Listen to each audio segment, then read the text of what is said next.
ஆலங்காயத்தில் செயல்பட்டு வரும் ஜெயவாசிவ மெட்ரிக் மேல்நிலைப்பள்ளி 10ஆம் வகுப்பு பொதுத் தேர்வில் 100% தேர்ச்சி பெற்று சாதனை படைத்துள்ளது. திருப்பத்தூர் மாவட்டம் ஆலங்காயத்தில் செயல்பட்டு வரும் ஜெயவாசிவ மெட்ரிக் மேல்நிலைப் பள்ளியில் தேர்வு எழுதிய 79 மாணவ மாணவிகளும் முழுவதுமாக தேர்ச்சி பெற்றுள்ளனர்.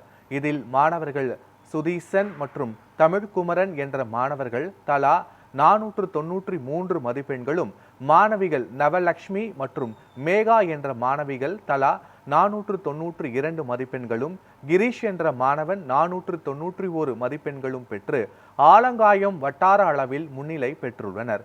மேலும் 13 மாணவர்கள் 480க்கும் மேலும், 26 மாணவர்கள் 450க்கும் மேலும் மற்றும் 56 மாணவர்கள் 400க்கும் மேலும் மதிப்பெண்கள் பெற்றுள்ளனர். பள்ளி நிர்வாகம், ஆசிரியர்கள், ஜெயம் அறக்கட்டளை உறுப்பினர்கள் மற்றும் பெற்றோர்கள் மாணவ மாணவிகளை பாராட்டி வாழ்த்து தெரிவித்துள்ளனர்.